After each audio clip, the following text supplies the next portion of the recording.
Hello, this is Ken, your podcast preacher, and I want to welcome you back to Deep Waters. This podcast is brought to you by Applied Strengths Ministry, where we believe working together in our strengths is the effect of working out the will and calling of God in our lives. The title of this message is Listen. See that? I can't hear and you can't see. This is a multi-episode series in which this is episode 3 of 4. Our next word is called blind. John 9. Now as Jesus passed by, he saw a man who was blind from his birth. And his disciples asked him, saying, Rabbi, who sinned, this man or his parents, that he was born blind? Now I'm not going to pretend that I have a full revelation of each section I discuss, but I will only express what I am getting. Don't let my limitations shortchange your opportunity to get more than I. It is interesting that they associated blindness with sin, even generational sin.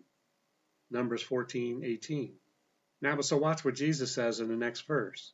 Verse 3, Jesus answered, Neither did this man nor his parents sin, but that the works of God should be revealed in him. I must work the works of him who sent me, while it is day. The night is coming when no one can work. As long as I am in the world, I am the light of the world. Okay, so he isn't saying that they were perfect or that they had never sinned, but that the man's blindness wasn't sin-related. It also revealed that, at least in this case, the man was born with the purpose of God written all over him. He was blind so God could heal him. What are you, so that God can express himself and his glory through your situation? Verse 6. When he had said these things, he spat on the ground and made clay with the saliva. And he anointed the eyes of the blind man with clay. And he said to him, Go, wash in the pool of Siloam, which is translated sent. So he went and washed and came back seeing. So we see something I never saw as I was taught, that you anointed people with oil, not with dirt. I guess Jesus missed the class. But what is really fascinating in this verse,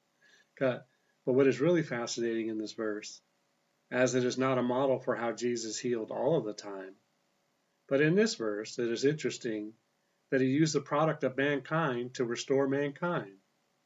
Can you see God saying in his mind, So let me get some of what this man is already made up of and add it back to his blemish so that he can be made whole. He used clay to restore vision to the clay. I am glad that Jesus did not spit in a man's face and shout, See me, man? It would have been all but impossible for us to attend a prayer line these days. And all I can hear it now. That man spit in my face and I didn't get healed. He must be a false spitter. I had to go there. But here we see that the man came back seeing. I believe this is talking about being born again as well as physically seeing. Verse 8, Therefore the neighbors and those who previously had seen that he was blind said, Is not this he who sat and begged? Some said, This is he. Others said, He is like him. He said, I am he. I don't know, but there's a lot of he's going on here. When miracles, signs, and wonders happen, then you can expect some confusion, which is why preaching the gospel alone with doing these things works best.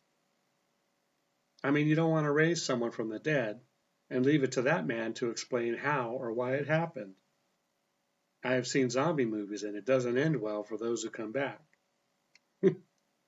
Therefore they said to him in verse 10, How were your eyes open? He answered and said, A man called Jesus made clay and anointed my eyes, and said to me, Go to the pool of Siloam and wash. So I went and washed, and I received sight. Then they said to him, Where is he? He said, I don't know. They brought him who formerly was blind to the Pharisees.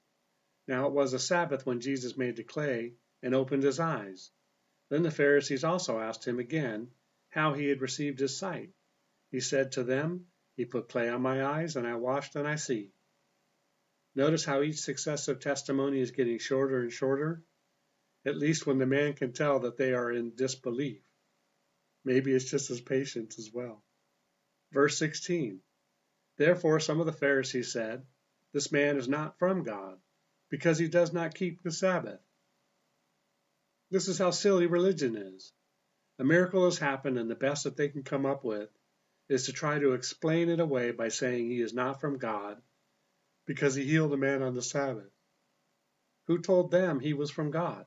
Are we not all from God? I am sorry to say, but ridiculous things like this are believed by the spiritually deaf, dumb, and mute. Well, I guess not mute enough. Others said, how can a man who is a sinner do such signs? And there was a division among them. Again, this is a unique way of identifying a sinner, especially since we are all sinners, except the one who performed the miracle. We have some people who still believe that being sinless is a qualification for being used by God to do miracle signs and wonders. Nope, otherwise I never would have had success in this area of my ministry. They said to the blind man again, what do you say about him because he opened your eyes? He said, he is a prophet. Verse 18, but the Jews did not believe concerning him, that he had been blind and received his sight, until they called the parents of him who had received his sight. And they asked them, saying, is this your son, who you say was born blind? How then does he now see? Verse 20, his parents answered them and said, we know that this is our son, and that he was born blind. But by what means he now sees we do not know, or who opened his eyes we do not know. He is of age, ask him. He will speak for himself. His parents said these things because they feared the Jews, for the Jews had agreed already that if anyone confessed that he was Christ, he would be put out of the synagogue. Therefore his parents said, he is of age, ask him. What? How did they know that he was the Christ? They didn't even see the miracle, but just recently only heard that it happened. Verse 24. So they again called the man who was blind and said to him, give God the glory. We know that this man is a sinner. I know, right? Give God the glory. That is exactly what was happening right before their blind eyes. Is it fair to say that religion blinds a person? And what are they saying about themselves by declaring that Jesus is a sinner? How do they know that a sinner or not can perform miracle signs or wonders? They have never seen anything like this. How bad off is humanity that we can stare in the face of God and as sinners call him a sinner?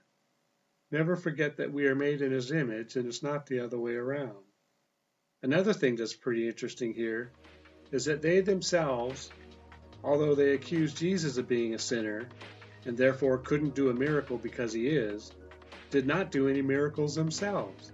So the very thing they couldn't do, yet they expected that Jesus was supposed to be able to do, had he been perfect. It's just confusing. It doesn't make any sense. But that's normally how it is when you talk to a religious person. They don't make any sense. Verse 25, he answered and said, whether he is a sinner or not, I do not know. One thing I know, that though I was blind, now I see.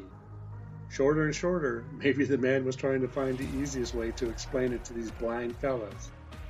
Verse 26, then they said to him again, what did he do to you?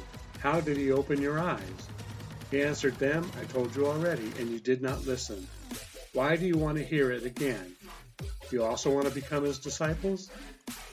So you see the theme of the message, right? You did not listen. But they want to hear it again. Hearing does not lead to action or a change of belief. Listening does, which is why they were being accused of not listening. Verse 28, then they reviled him and said, you are his disciple, but we are Moses' disciple. We know that God spoke to Moses. As for this fellow, we do not know where he is from.